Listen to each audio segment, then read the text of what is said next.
Hello, I'm Keyoka, the Awkward Black Nomad. I'm a writer, I'm a dog mom, and I travel solo.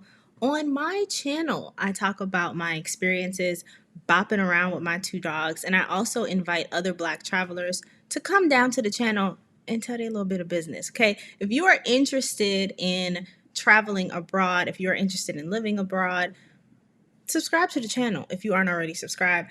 Like the video. Drop down in the comment section if you have any questions for today's guest.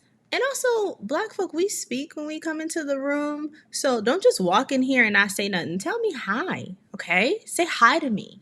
Like the video. And I'm going to bring her up.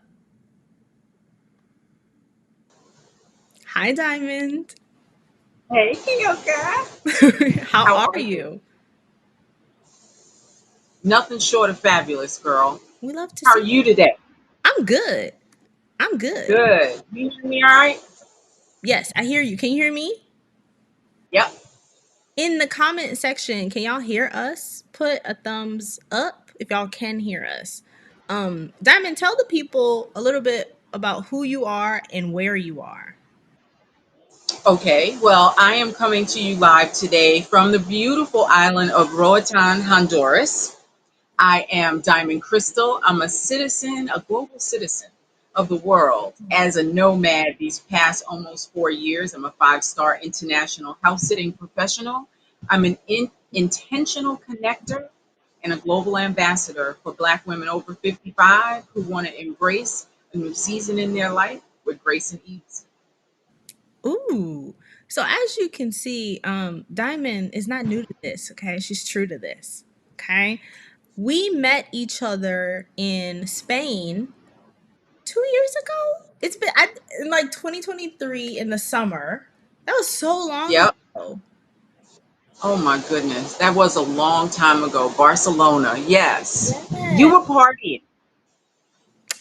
That's a gross exaggeration. I was it was a Beyonce concert. Um I don't even know if it was a party. I can't explain what happened. Details are a little fuzzy. Details are a little fuzzy. What was happening with you? You were at the train station? Girl, okay. Let's just go back to the story. Okay. So yes, I'm visiting Barcelona. I Mhm. had come up from the south of Spain, in the Costa del Sol area, doing a beautiful house sit there. And I'm like, all right, well, I'm in Spain. I'm going to a couple of different cities. Barcelona being the first one. Now, had I checked to see that the date of arrival was the same date as the Queen Bee's concert, I probably would have changed my date of arrival, because I mean the city was shut down, right? I got in very late that night. I missed the last train out to San Saloni, which is where I was going to be staying outside of the city. And I was like, oh, you're Diamond. You got a contact right there in Barcelona. Call her. Let her know that you're stranded. You're overnight. The train station closed for cleaning, so you can't even be inside the station while this is being done. So I'm literally on the street, like in front of the train station with a whole bunch of other people. But listen, I got a lot of visuals from the folks who were dressed up for Beyonce's concert. It was like not a boring moment, but I'm telling you, I was like homeless for those 6 hours. But you met, if I remember, you met somebody who was also stranded while you were there. Yep. It was myself and another sister girl, right? She was going back to Madrid. Uh-huh. She had come in for the concert, and she missed the last train as well. So here we are. I'm looking at her and she's looking at me, and it's cold. It was cold in Barcelona. And so I got, my scarf wrapped up and she's freezing over there. So we're looking at each other and we spot this one section of the bench that was vacant. So it was that sister girl eye contact, like, I got you, you got me, let's go. Yeah. So we huddled up together and we spent the most amazing 6 hours just chatting it up. So I made a new sister friend while I was waiting for you to get back to me. And I'm like, okay, well, all is well in the world. Well, you know what? That's why building community when you are abroad is so important. If it was any other night, when Beyonce wasn't in town, I would have been Yeah. definitely. I felt Yeah. so Yeah. Yeah. bad. I felt so You, bad. My phone was dead. Listen, at the end of the night, I walked home barefoot. I was wow. listen. I had like beer spilled on me. I was a little intoxicated. I was barefoot because my feet was hurting. So I don't know. Never wear anybody watching this. Don't wear heels to a Yeah. Beyonce concert. Yeah. Don't wear heels in like Barcelona, just 90 degrees. Doesn't make Oh, sense. don't wear heels at all. Don't wear heels at all, really. No. But if this was any other situation in the world, I got you. Now I feel like I have to make it up to you in another country. We got to do something else.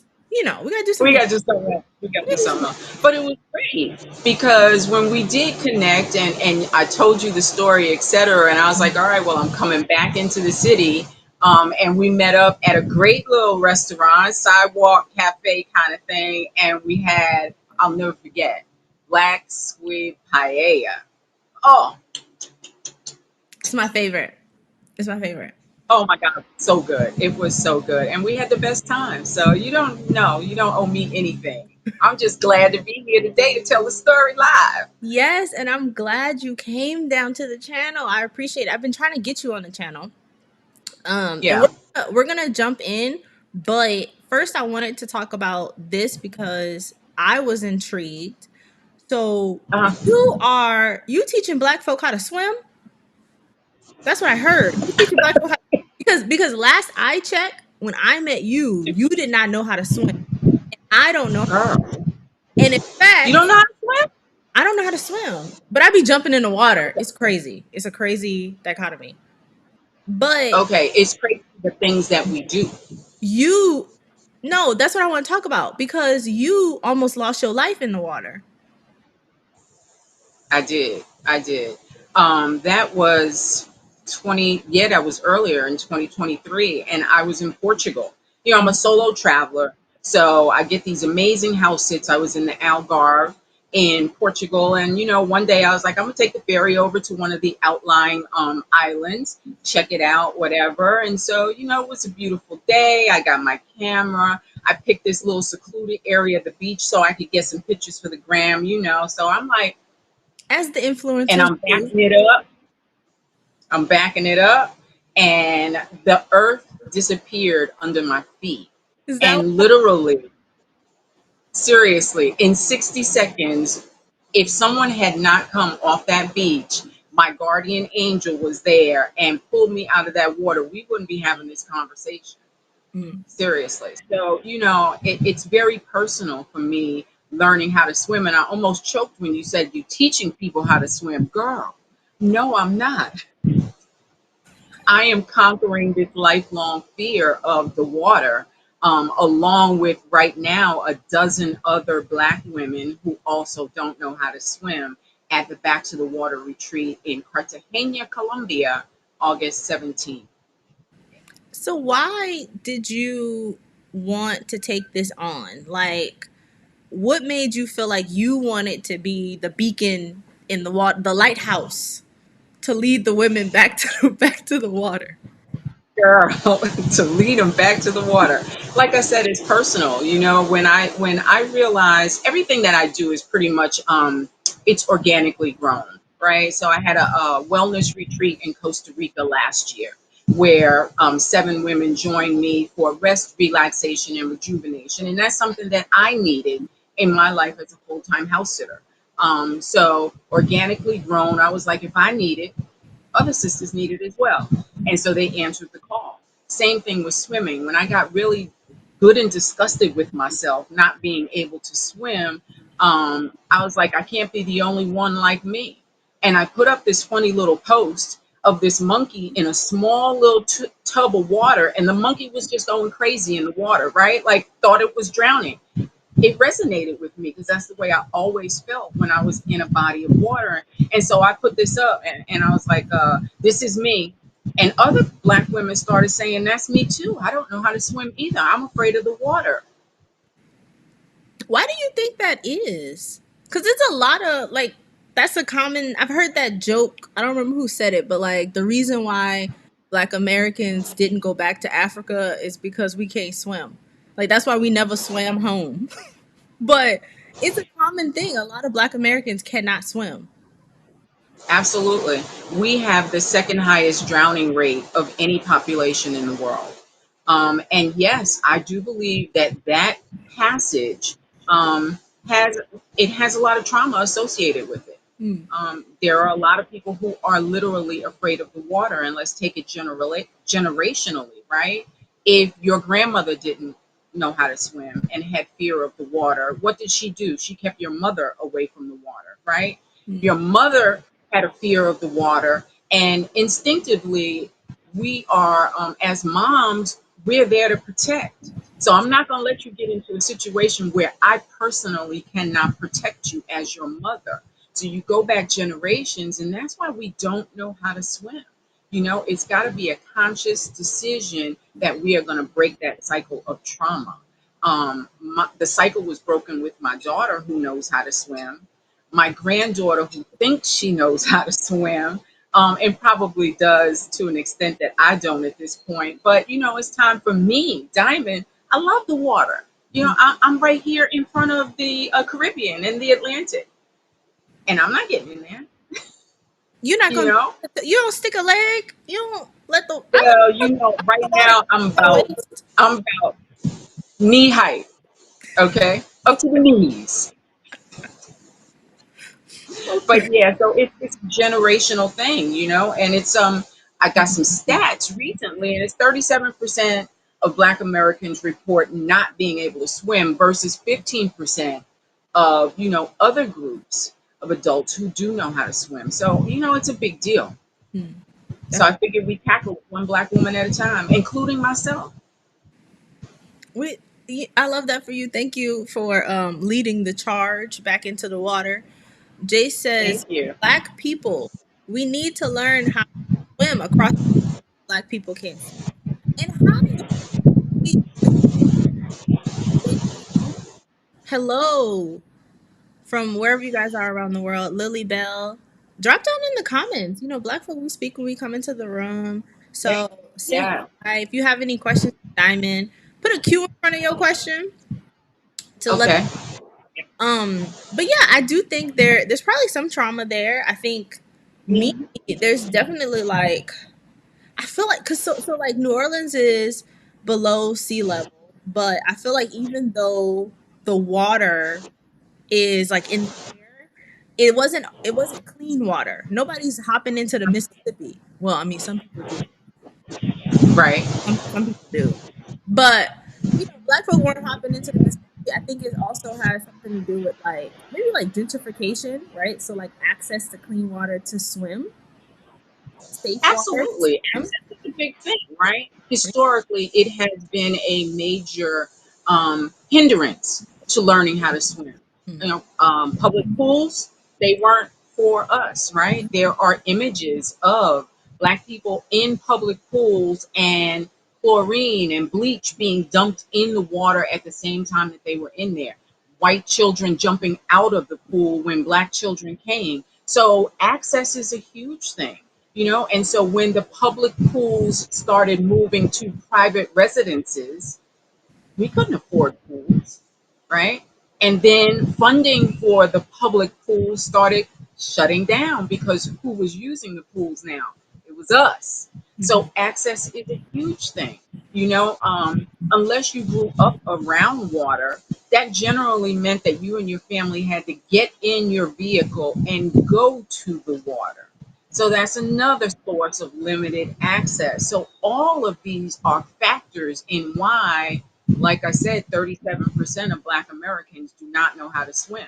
And the interesting thing is that as I talk about this swim retreat globally, because I'm a citizen of the world, right?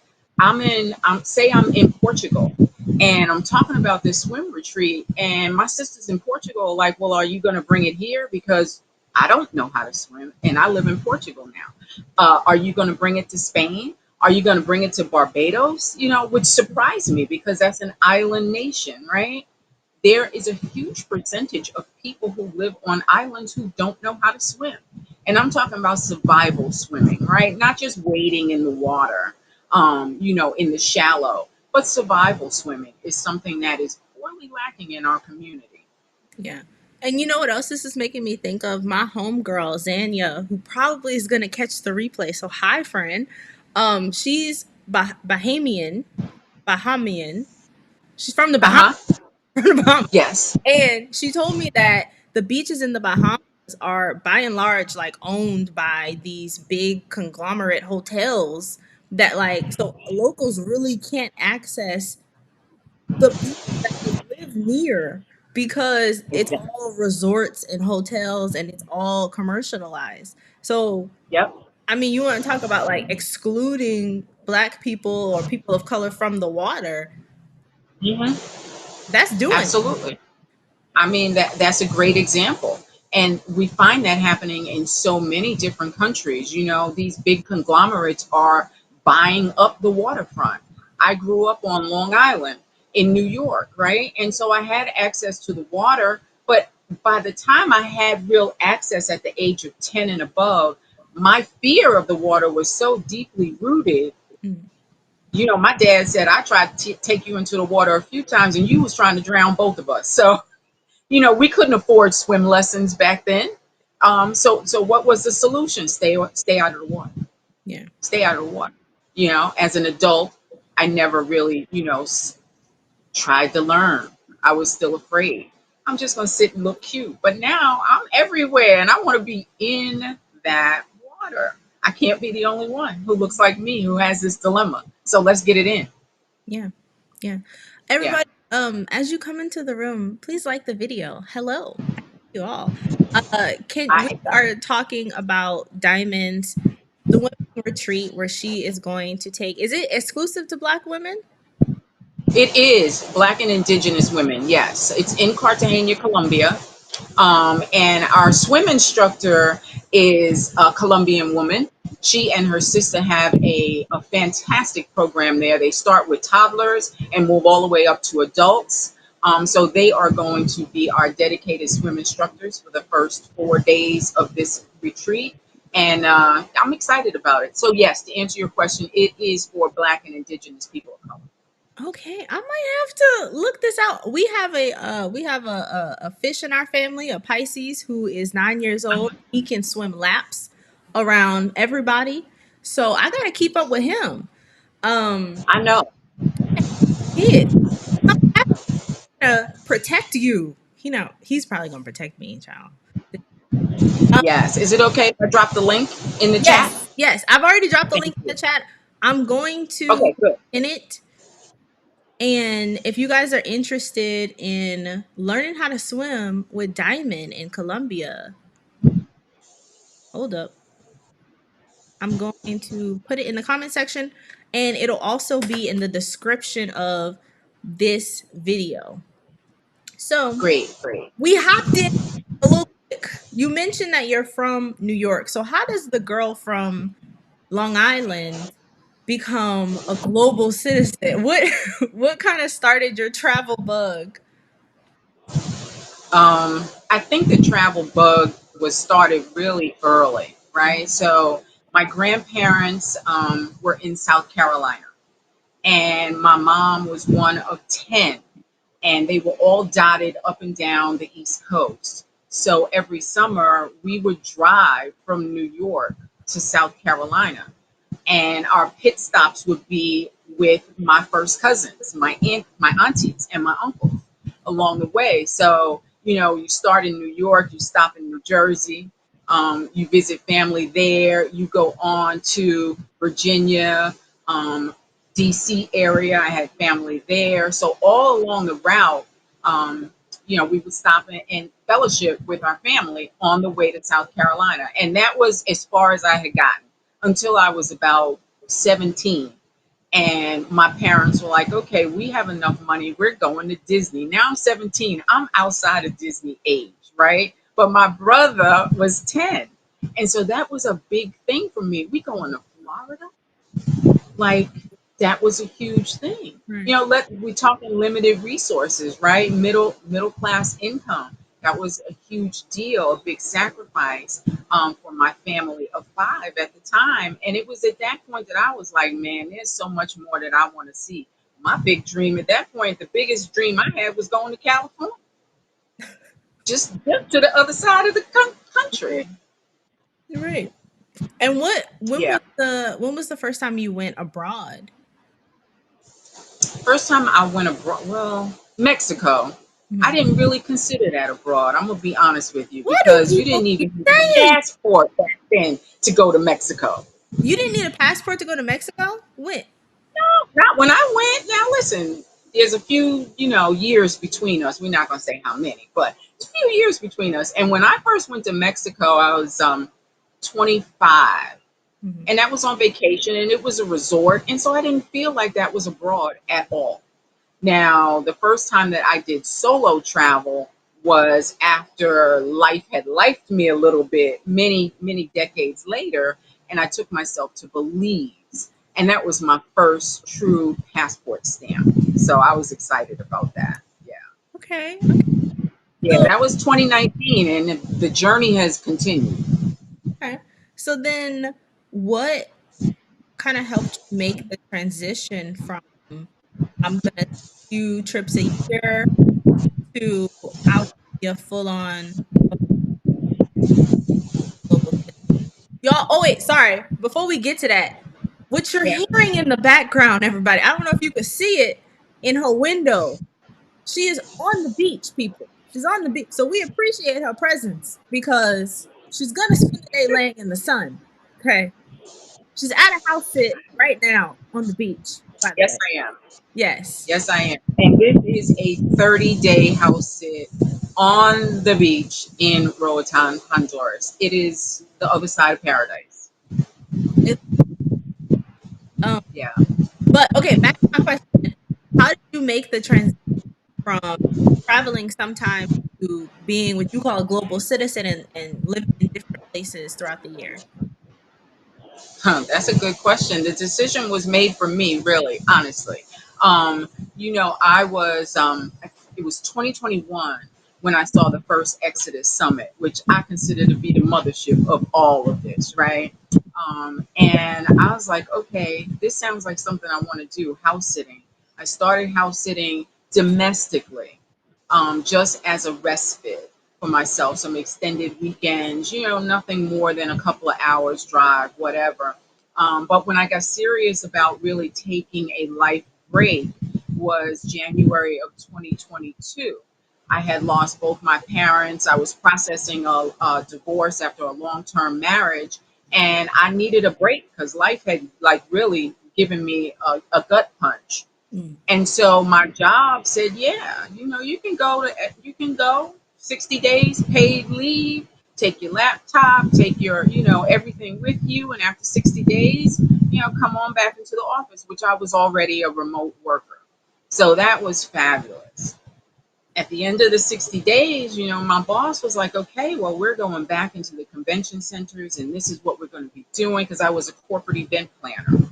And this was on the heels of COVID. The restrictions were starting to lift, but not enough that I felt comfortable going back into large group settings.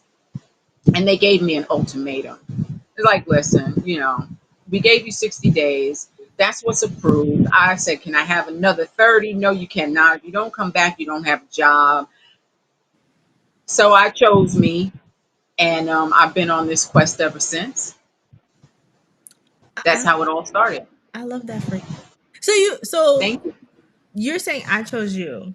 That means that you retired yourself, essentially. I 'Cause did. you didn't say I'm gonna find another job, I'm gonna fill in the blank here. You just decided, nope, I'm just gonna stay wherever I am, or I'm gonna decide to go somewhere else. So that's a really big leap. It was a huge leap. And my favorite hashtag is faith over fear.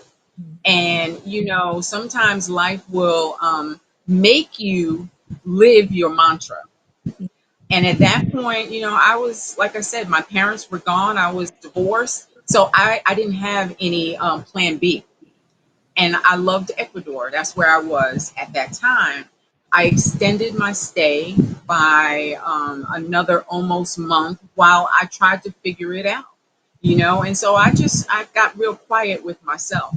And then I said, house sitting has worked, right? Domestically, let me find an international house sit. That way, the one thing I don't have to worry about is having a roof over my head. I don't have that huge expense. So I found a 5.5 month house sit in Mexico. And that was the universe answering my questions: how, what, when. Um, and, God said, all right, I got you. Go to Mexico and think about it for 5 months. Figure it out. Don't worry about anything. And that's exactly what I did. That is where the Gallivanting grandma was born. She didn't exist before that time in Ecuador and before Mexico. Mm. Hmm. And I think, just having the channel, talking to different travelers, a lot of people begin their journey abroad after something kind of life shattering happens. Like Uh-huh. it's I would call it a tower moment, a complete unbuilding of whatever previous structures that you had, a complete destruction has to happen to where you feel comfortable letting everything go Mhm. and trying Yeah. something new in your life. Yeah, yeah, I agree 100%. I talk to a lot of women with regards to, making changes in their lives after having something really traumatic happen. And I can identify with that because that was my story. I was traumatized, right? My Yeah. parents were gone, divorce, the whole thing. And so I identify with that. And it really is time to get better inner standing, is what I call it.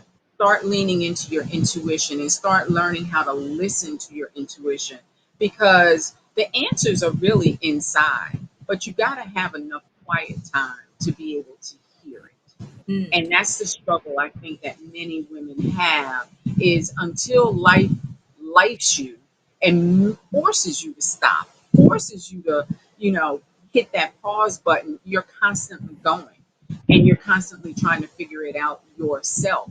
And the answer came to me. I didn't look for the answer. It came to me.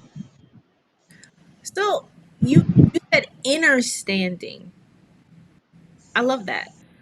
How do because I see a lot of people online. They're like, okay, I have a month here. How do I do nothing? What am I supposed to do? I'm used to waking up at 6 a.m. and then going to the gym and then going to my job and being on demand for everybody and gotta get the kids ready and blah blah blah. How do you let go of everything and get that inner standing? It's a process, to be honest with you. It's not like you wake up one day and say, oh, I got all this free time. I'm going to do whatever I want to do. And a lot of times that's nothing. It really is a process where you have to peel back some of the layers. We have been indoctrinated to work, right? Rest has never been a good four-letter word for Black women, right? You rest? No, you're never tired. You've always got more energy. The better you do a job, the more they give you to do it because you're so good at it, right? And so there's a lot of guilt that's associated with taking rest and time for yourself to rejuvenate. That's one of the beauties of seeing what I call this movement right now amongst the sisterhood, is that we're no longer carrying those traditional burdens, where we're putting ourselves last on the totem pole. And that was a reckoning that happened to me in Ecuador. Is this is the one and probably only opportunity you're going to have to put yourself first. Mm. What does that look like? What does that feel like? So yeah, you feel like you should be productive all day long. Man, oh, I didn't answer any emails today. I need to, do whatever is on your hit list of things to do. Once you become more accustomed to putting down what you think you should be doing, you open up space for what you need to be doing. And that's probably taking care of self. Yeah, letting go of the should. And as you were talking about something, rest is often equated with another four-letter word, lazy. Oh, So yeah. we're fighting against the perception of lazy, whereas like we should be resting more. We should be doing more of what we want to do. How long Yes. did it take you? So you said you came to this realization when you were in Ecuador, but how long did it Mhm. actually take you to realize that you needed to rest more? I struggle with it still every day. To be honest with you, I always say I am a recovering type A. You know, dot the I's, cross the T's, double check everything. I am a recovering type A. So when I find myself in that overdrive, I really need to just pause and ask myself a few questions. What's going to happen if I don't do this right now? Yeah. The answer is always nothing. It's not earth shattering, So I still struggle with that. But the more you do it, the more it becomes second nature. And now I got a capital R in front of my retired. Capital R. I'm all the way retired. Something else I've been trying to do too is asking myself who else could do this? Why Yes. cuz I think often I don't know this if this is true for everybody, but I think I often will take on more than anyone has even asked me to do. It's just I'm Uh huh. anticipating, I'm anticipating needs, I'm anticipating problems, and I'm like, I could fix that, I could fix that, and then you Yep. just run into a wall. 'Cause it's like, oh, I'm actually tired. I didn't realize Yes. I didn't realize that I was tired until I left for an extended period of time and didn't have to Yeah. like take on all those burdens. I didn't even realize, it's like you don't realize that there's a pain in your back, and then you one day it's just gone and you're like, oh, I feel good. What Yeah. happened Yeah. to that? And it's because you let those burdens go. Exactly. Exactly. And you said a very important word. Another very critical four-letter word is help. Mm. That's a no. That's been a no-no, right? You don't ask for help. You figure it out. You get Yeah. it done. I grew up in that era. You figure it out and you get it done. Asking for help used to be viewed as a sign of weakness, right? And we strong black women. I got this. Superwoman, put that red cape on. I got it. I got it. No, you need some help. No, I got it. How often have you said that? And you really did need some help, right? Even if it's somebody just to bounce ideas off of. If it's somebody, you gotta have somebody who's true in your corner that'll say, listen, don't you need somebody else to do that? Somebody's gonna gut check you. My travel partner, Wendy, she gut checks me. Like, wait a minute, slow down. What are you doing right now, D? Why are you doing that? Why are you doing that? So it's a continual process. But like I said, the more you do it, the more you become comfortable doing it. And it has to resonate with your spirit. Hmm. I deserve to rest. Period. And you said something. This is why I always think that you have the kind of conversations that you need whenever you need to hear it. Because I was talking to my friend the other day, and she was Mm-hmm. saying, people in relationships don't understand how much of a benefit it is to have somebody to collaborate with. Like, you always have Mm-hmm. somebody to bounce ideas off of. You don't always have to take on, whether it's a mental load, a financial load. Well, some people do, child. I don't know what y'all got going on. Yeah, yeah, yeah. But a mental load, a financial load, hell, even carrying luggage by yourself sometimes is, oh my God, I'm just a girl. How can I handle this? Yeah. Where Whereas like people in relationships, they always have a partner to lean on. What you said Yeah. was you and your travel partner, who I think her name is Wendy. She's here in the chat. Wendy. Hi, Wendy. Hi, Um, Wendy. Wendy. But you and your travel partner are able to tackle those things together. So I want women to understand that you don't need romantic partnership to navigate this world. You can build your own community. You can have travel partners. Diamond, I believe you're co-living or you were co-living at one point. Yes, absolutely. Wendy and I spent almost 6 months together last year, co-house sitting. All throughout the EU. We started in the Algarve. I was invited back for a a sit there, and Wendy joined me there, and then we started getting sits and applying for sits that you know we could do together. Mm. So we were together almost 6 months, and I'm gonna tell you, the what you think are small things are really big. Like, you're in the airport and you got to go to bed, you don't have to haul all your luggage in the stall with you when you're traveling with somebody. That's a big thing. Yeah. You don't have to take everything when you want to go get a cup of coffee. Um, Sharing house sitting responsibilities with another sister means that, if I don't feel like walking the dog today, you got that? Yeah, I don't feel like cooking. You gonna get in the kitchen? Where we going to eat? And having someone to share these Where? beautiful life experiences in real time. It's a benefit. It Yeah. really has been a benefit for me. Yeah. I and I think I saw this conversation about silent labor. I think oftentimes women will take on those like very silent decision making uh things, and it's like you don't realize that you're using a lot of brain power all the time, and it's draining you. So like deciding where to eat, figuring out, when you're traveling solo, figuring out where to go on a map, even asking for Yeah, help, asking for directions sometimes, planning your day. I think women yeah, every are doing this, and it's so tiring. Not just women, but like people yeah, in general. Like having to be the yeah. architect of your life at all times is exhausting. Hmm. So Yeah, get in community and kind of not lay the burden on others, but share the burden of direction of, what are we going to eat today? What do you want to watch on the TV? It's helping that you. part. Yeah, like That that's part. helping you in And ways that you not even realize.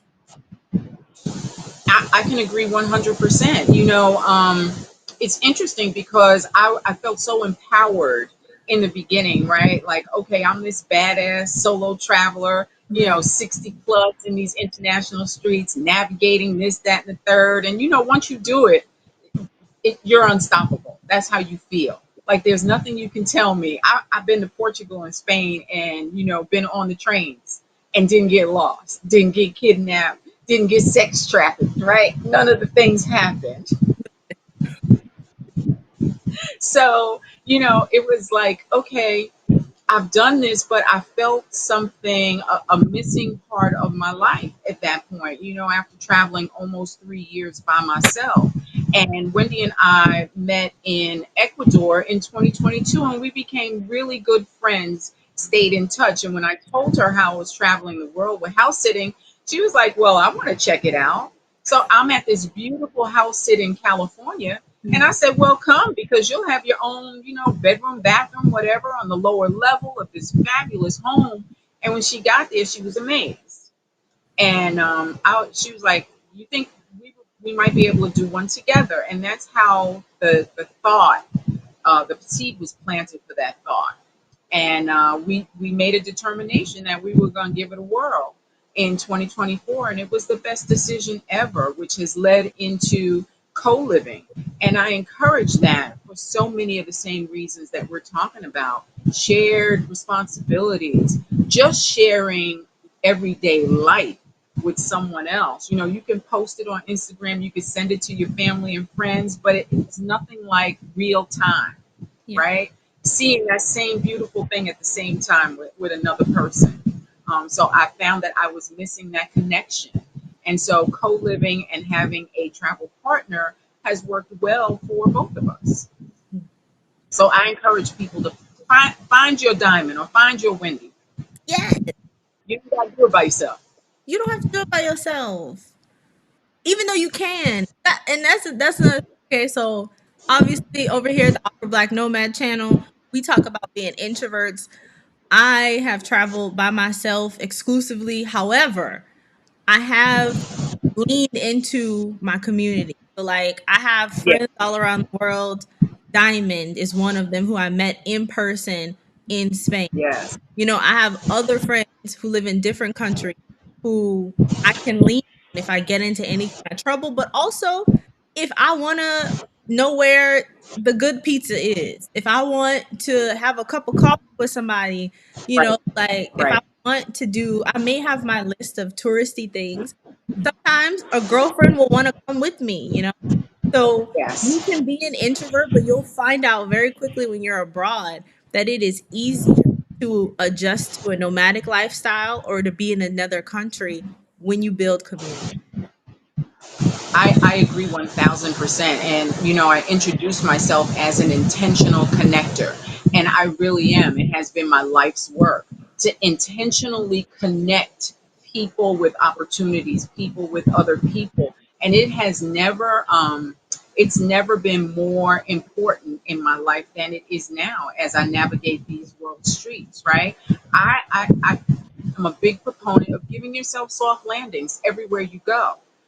Set yourself up for success wherever you decide that you're going to go. That means having at least one person in your telephone in case you get stranded on the streets of Barcelona, right? Have one person in your phone that Apparently not me.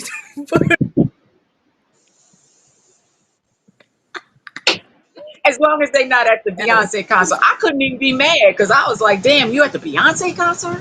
Okay, I couldn't even be No, mad. But what I'm saying, well, but go I ahead. I have also been stranded and it's Yeah, scary, it like is. it's scary, but when you have friends on that side of the world, it's really helpful, it's really comforting. Like the first Hmm. time somebody said to me, "Let's collaborate on what you can do to get out of the situation." That was Yeah, powerful because I am yeah. also one of those people so used to taking on so much and trying to do everything Hmm. myself. But when someone is coming Hmm. at you with like just a collaborative spirit, let's just talk it out. Let's talk it out. What Yes, are the options? It's very helpful. it really is. It really is. And like you said, it decreases your anxiety, particularly when you're in a new place or you're taking on a new challenge, right? I'm going to use, for instance, during this last year or so, I decided I was going to write a book, right? So I'm writing this book and Wendy's with me. And so I can get feedback right on the spot, because everything sounds good to you in your head because it's your idea. Of course, it sounds good. But, having real time input and constructive feedback from somebody that you trust Yeah. is vital. It's really vital. And so it lifts some of that anxiety about doing a new thing. It gives you more confidence moving forward, right? So there are a lot of benefits to having somebody in your life that you can really call on. My sister tribe, I depend on them. And like you said, you've got sisters in different countries. I've got sisters probably on every continent. Just depending on where I decide to go, I know that there's somebody there who is like, yeah, Diamond, come on. I want somebody who's clocking for me. I want you to know that I'm arriving in Thailand on this day. And I want somebody to be like, are you here yet? And let's grab not coffee because that means I got to get up early, but let's grab a glass of wine. Yeah. Try this restaurant. All of those things make a big difference in whether or not you have a successful first visit wherever you go. Soft landings are imperative. Reach out. There's a group in every country. Get involved. Yeah. Reach out to people individually too. Like you're an introvert and you don't want to, sometimes I join the groups and I Yeah. not dog people, that's not the right word. I'll watch the conversations that they're having and then I'll say, "Oh, I saw that you're in this area. Like you seem cool." Yeah, Reach out to them and say, "Hey, I'm coming in. Would you be open to meeting for absolutely. whatever?" Or sometimes when you get on the apps, there's a really good app, the expat app, the X, like an X, Uh-huh.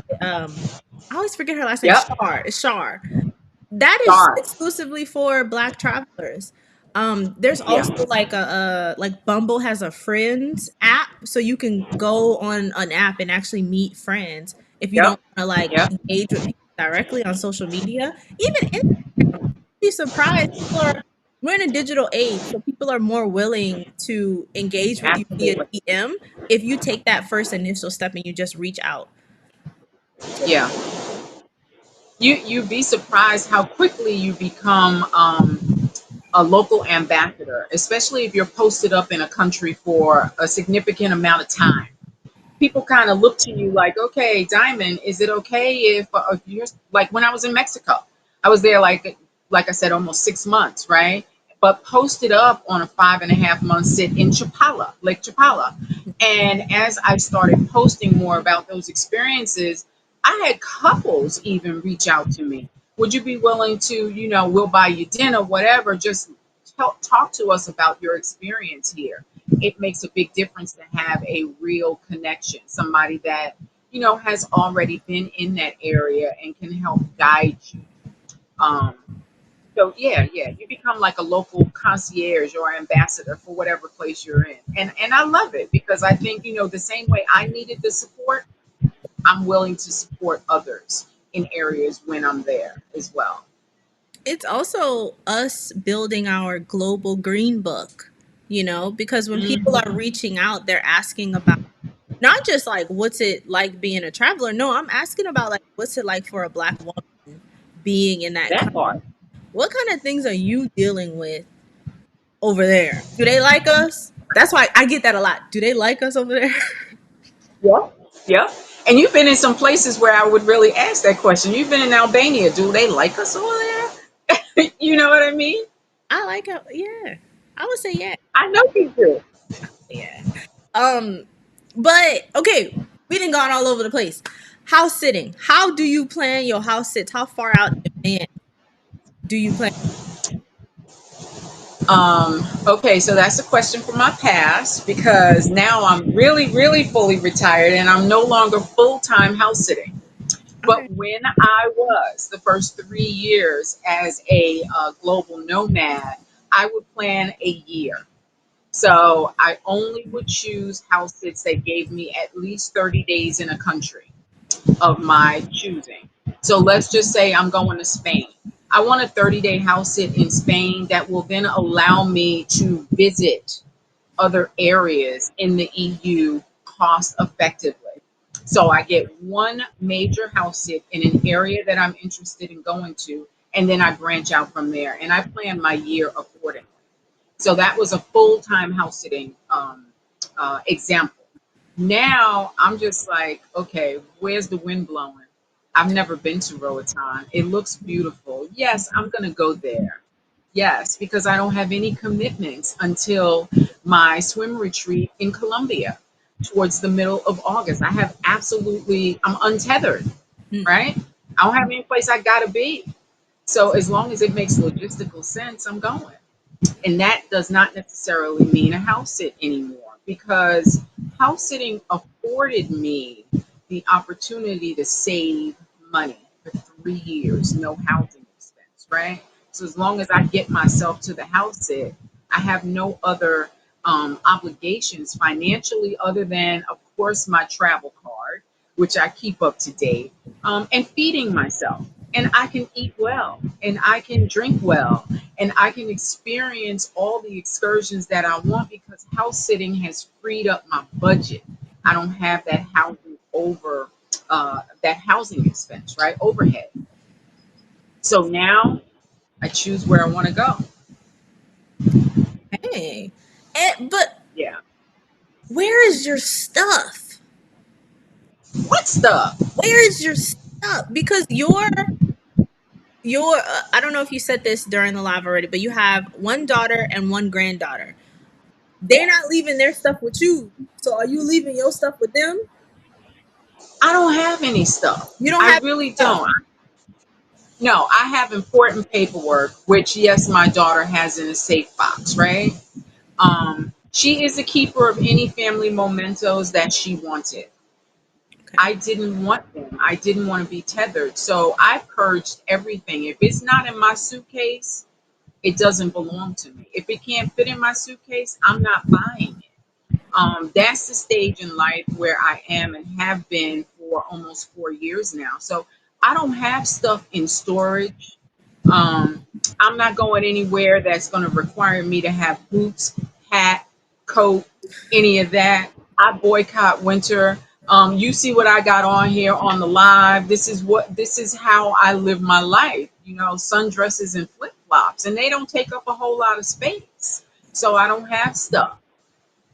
And you did some, I don't know if you're still doing this, but you said if you go to a new place and you need another dress, what do you do? I go buy one. You go buy one, If I, but you yeah, thrift? I go buy a dress, but I never add to.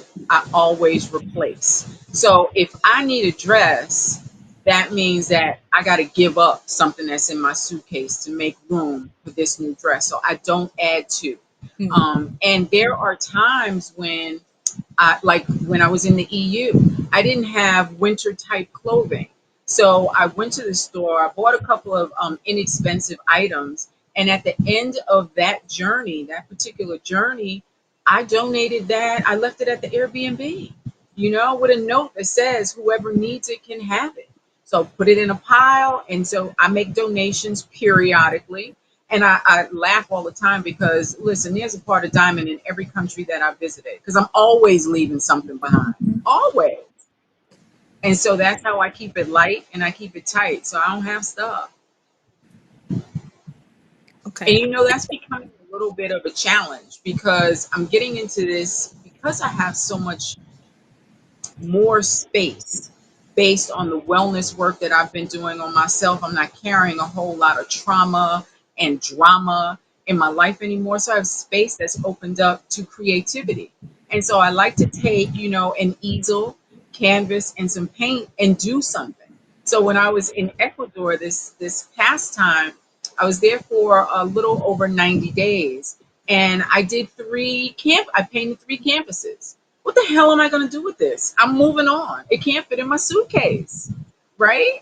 So I took the canvas off of the frames. I laid them flat and I gave them to Wendy and I said, "Would you mail these to my sister in the States? Because she's the only person who's going to want to get these things. She's going to be happy to receive them, but I can't take them with me." So, you get real creative in what it is that you do Hmm. with your time and with the things that you are now accumulating. I could have had three things that like took up some space in my backpack. That's not happening. Yeah. Find a way to purge it. Hmm. Purge it. Purging is Yeah. easier said than done. Sometimes Yeah. people may have that hoarder spirit on them, and I have to catch myself sometimes. And I don't know what it is. I'll see something and I'm like, I need it. I just Hmm. need it. But I really don't. And I don't have the space for it. It is very But you want it. but I want it. It is very humbling when you are in an airport and your back hurts because you overpacked. It's very humbling. Okay. Oh my. When I first left the US, when I tell you I was dumping stuff in the trash can, like I overpacked because I thought I'm gonna need this. I'm gonna be gone for a year. I need clothes for every season. When I tell you I was in pain, my Yep. back was in pain. I started just listen. I don't need it. I'm gonna take it out. I'm gonna throw it out. It's like everything that you think Yep. you need, everything that you think you need, let it go. Let it You go. don't need it. You don't need it. Let I'll it go. let it go. Mm, Yeah, and purging is a deeply emotional activity. It mm, really is. When I first started purging, knowing that I was no longer going to be stationary in the United States, it took me probably 4 months to really decide what it was that I wanted. mm, And I did it in piles. What could I donate to people that I knew would love it the way that I loved it? And I'll use, for example, my art collection. I had a massive art collection, and I no longer had walls because I didn't have a house, right? But my best girlfriend had just built a new home. And I was like, listen, give these paintings, give this artwork new life, love on it. Because I don't want to put them in storage. I don't want them sitting in somebody's garage. I want somebody else to get pleasure out of them. So I gave the majority of them to my girlfriend and some to a very good cousin. And I can go and visit my artwork anytime I want to, right? They're on their walls. I know where to find them. But we have sentimental attachments to articles of clothing. You bought it for this event. Maybe you bought it for the Beyonce concert, and you don't want to get rid of it. It was fly, right? But when you gonna wear it again? And so I question myself, Diamond, when are you gonna wear it again? And how many pictures are you gonna take in this particular dress? And once I get tired of seeing myself in that dress gets donated or it gets consigned. I'm a big consignment person. So I consigned when I was in Portugal and I got like $100. $100 is a lot of money, you know, in Portugal. That's a lot of bottles of wine So when a many good bottles one of only wine. costs $3 or $4. Oh my gosh, so many bottles of wine. I don't even want to think about it. Oh, Yeah, so you get real creative on how to discard things. and I have been neglecting y'all in the chat, but thank you for watching. If you haven't liked the video, like the video. Howdy, Lisa. Hi for joining us. Thank you. Um, Nomadic Islanders. Zanya, I mentioned you earlier. Go back. Go back. I was talking about you. Boba Gaming Alt says, is this sisterhood only for Black Americans? No, actually. No. Um, there's a Facebook community, Exodus Summit. It is for just women, Black women from across the diaspora. Diamond also has a house sitting community on Facebook. Um, Yes. I don't have a link for it, but if you're catching the replay, do I have a link for it? Hold on. If you're catching the replay, I'll put it in the description of this video. But there are lots of opportunities for you to connect with other Black women if that's something you're interested in. Yeah. Um, Yeah, I encourage it. And my house sitting group is Sisters Who Sit House Sitting. Sister, And that's all we talk about is house sitting, domestically and internationally, because we have a golden opportunity to share what it's really like being a house sitting professional, whether you want to embark on that on a full term basis, just periodically, just maximize your travel dollars, which is what I always tell my sisterhood. If you're going someplace, let's just say you're coming to Panama on a scouting trip, what better way to scout than with a house sit, because you're not in the tourist sections. You're not going to be at the resort. You're going to be chopping it up with the local community. You're going to go to the mercado on a regular basis, and that's the center of all activity in any country, right? Is the mercado. So it kind of forces you to get acclimated really quickly and in a real positive way by house sitting. So I think it's a great scouting tool. yeah, definitely. And you don't have to pay for anything. You don't have to pay for anything except your travel and feeding yourself. That's it. That's it. And once hosts get to know who you are, um, my hosts already know because it's in my profile. The easiest way to get to my heart is with good food and good wine, and I am a plant-based eater. So, once you have been accepted for a house sit and you have conversations with the host, my hosts have been extremely generous. They stock the refrigerator, they stock the wine cabinet, whatever you need, Diamond. Here's a gift card, go to the local, supermarket if it's in the United States, that type of thing. So you'd be surprised how much you can save by house sitting. Yeah. Yeah. And if you're somebody who doesn't like pets, there are house sits for plants. Sometimes people just want you to be in their home while they're away for a long period of time. Like, can you imagine leaving your house empty for a month? You'd be like, can somebody come over there and turn the lights off? And, so Exactly.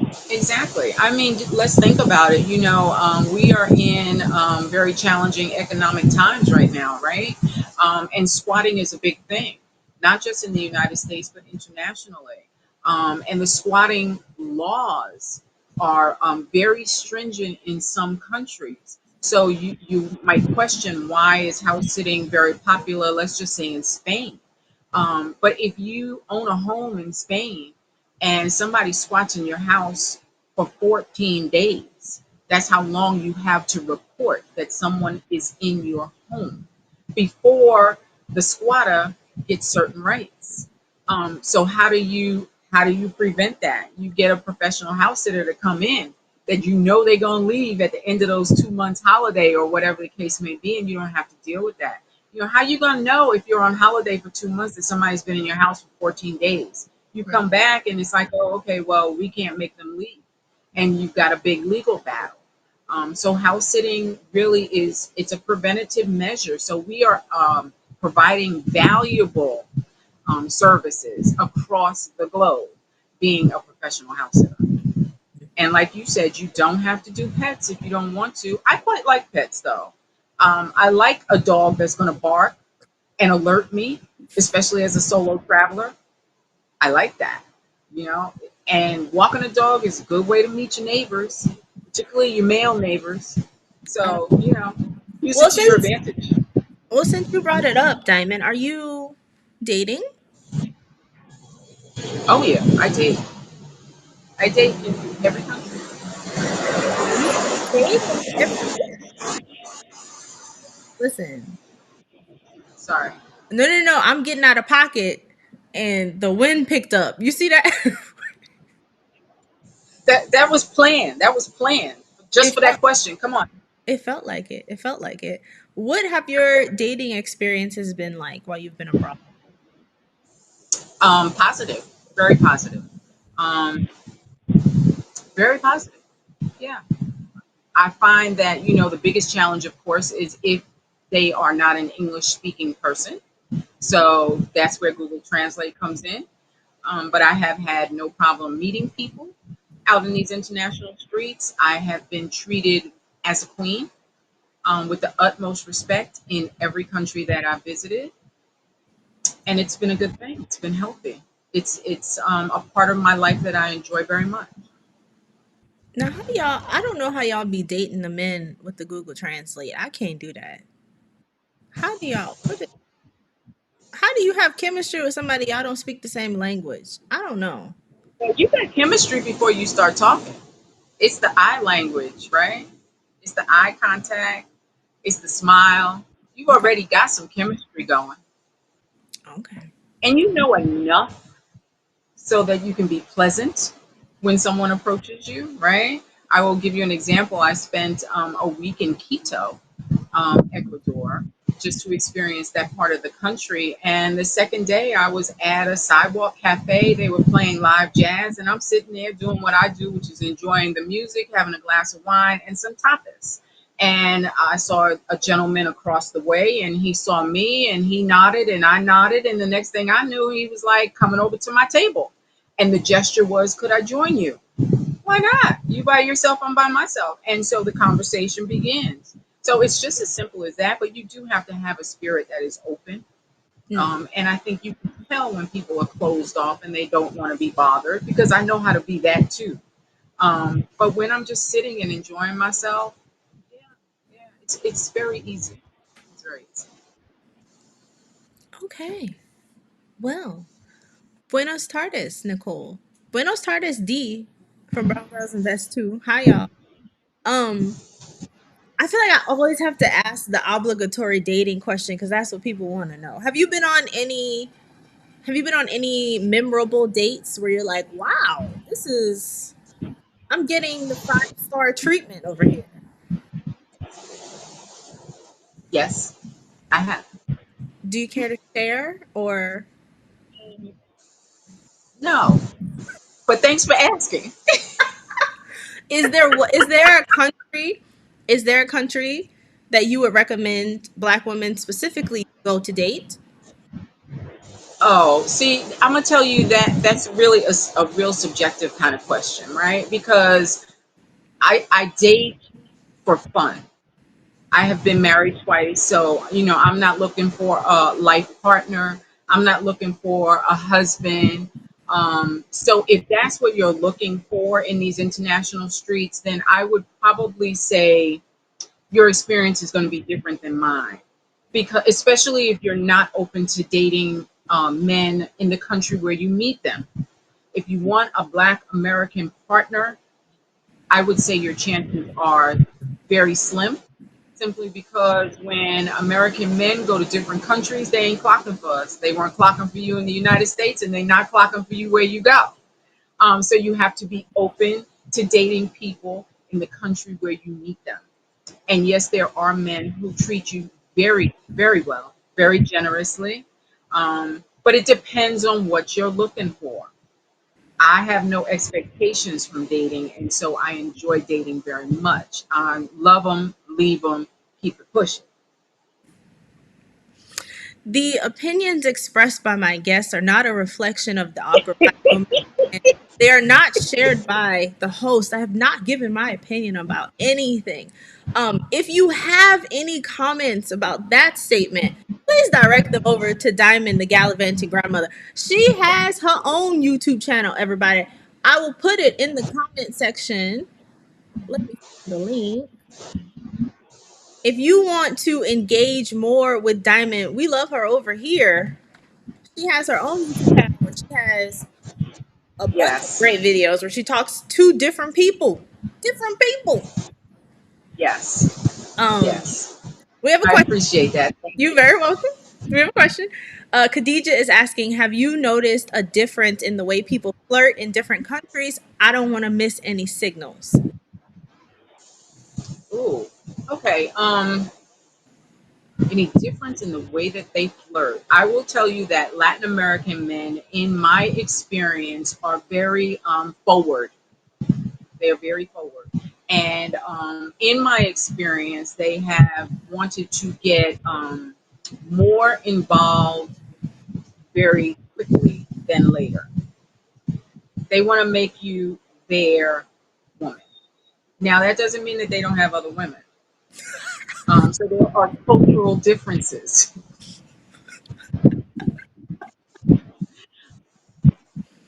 Listen, you asked, I'm answering. But I find that, yes, Latin American men have tended to be, in my experience, more forward. Hmm. They want to take you out on a date. They want to be exclusive with you.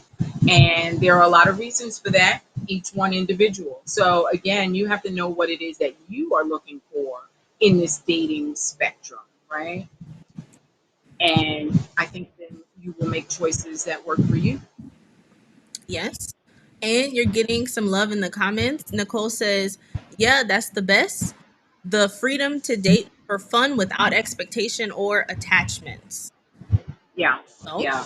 And that was something, honestly, that I really I had to get familiar with because I had been married most of my adult life, right? So I had dated with the intention of having a husband.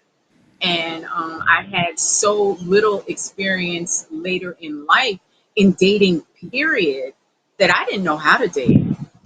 So I was just like, I'm just going to go with the flow. And when I released myself from those expectations that I had previously, then I learned to enjoy dating.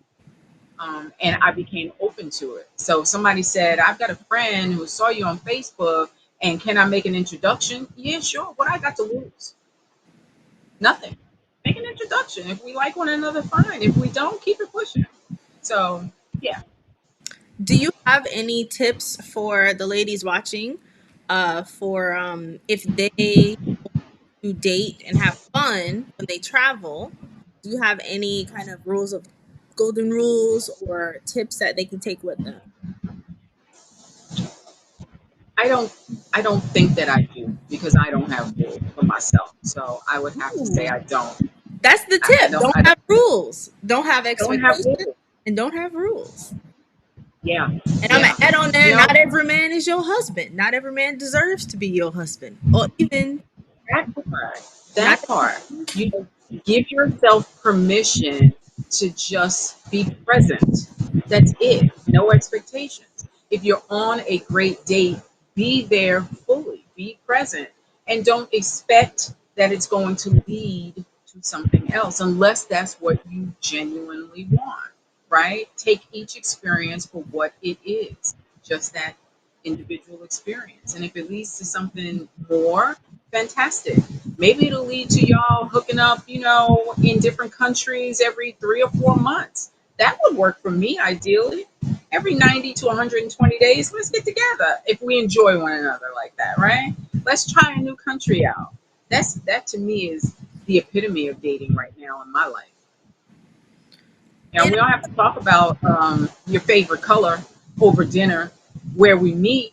Let's plan to like hop a plane, grab dinner someplace else. Then you can tell me everything you want to know. Because if the date doesn't go well, you're already in someplace new. So, that's an icebreaker right there. I'm gonna equate dating to house sitting in that when you go out with a man, maybe he can introduce you to a new spot, a new restaurant. Maybe there's a new activity that you haven't tried that now you have somebody to try it with. And, not to say everybody has to do it this way, but the way I date, I usually don't have to pay for anything. So it's a free outside event. I left my house today for free and That's right. no expectations, no No no expectations. But obligation. that's right. But my one expectation is that I'm not gonna open my pocketbook while I'm out with you. Exactly. That's that right there. That's an expectation. We got to make sure that that's plain. Yeah. Yes. So, just have fun. I think especially if you're traveling, have fun. Don't focus so much on, if you're going to find somebody to be with long term. Yeah. Just focus on the here and now. I think when we talk about travel, I really want to drive home that this is about self exploration. It Diamond had the is. word inner understanding. Like you should be doing that inner understanding to learn yourself, learn what you like, learn what your dislikes. And I think we've all been socialized to zero in and focus on having a romantic partner. Hmm. I feel like real Erica De Niro TV right now. But I want women in particular to center themselves and go after what brings them pleasure. So, Right. Right. And all dating does not have to lead to romance. Sometimes it can lead to having a regular travel partner. Right. right? Again, someone to share those experiences with in real time. It doesn't have to be romantic. Yeah. If you enjoy the company of someone that could lead to romance, then maybe you start as friends. That's the best foundation as far as I'm concerned. Build that friendship, but Yes. then you Normalize really friendship. get to know yourself. Yes, normalize friendships. Normalize Yeah. friendship. Um, yes. So we went all the way off topic. Trying to think. Would you have any advice for if there's a woman watching you right now and they want to live your life, they want to become a global citizen, they want that freedom to just go wherever they want, whenever they want. What advice would you give her? I would just advise them to make a plan because you don't want to be out here in these international streets without one, right? People think house sitting means that you don't have to have a certain amount of money. Yes, things come up, so make a good solid plan, build a strategy, but do it. Experiment with it. I said you laughed earlier when I said I didn't consider Mexico an international trip. But start where you can, and get outside of where you are right now. Choose a country that maybe is a couple of hour plane ride away from home. Try it out. Just try it. Do it because it's addicting. It really is. And once you've done your first solo trip, gotten out there and you've proven it to yourself, it's the most empowering thing, most empowering gift you can give yourself, is navigating these waters by yourself. Yes. So just do it. Yes. Phenomenal. Yeah. Well, thank you so much, Diamond, for joining me on the channel. I appreciate you. Thanks for having me. This was so much fun. It was good to catch up with you. Yes, we have to do this again. We're gonna do this in real life. I, Y'all, thank you it so would be my much for pleasure. watching. Yes. Y'all, thank you so much for watching. As a reminder, my birthday next month, which means y'all not gonna see me next month. Maybe you'll see me online. Who knows? Who knows? Don't be looking for me. All right. I am alive. I'm just away. But if you haven't liked the video, like the video. If you haven't subscribed to the channel, subscribe to the channel. Click the notification button so you are notified whenever I go live. Are we going swimming with Diamond? Is that what we're doing this summer? There'll be a link in the comment section and also the description of this video. Check out Diamond's YouTube channel and peace out, y'all. Enjoy the rest of your Sunday. Yes. Yes. Thank you. Peace and blessings.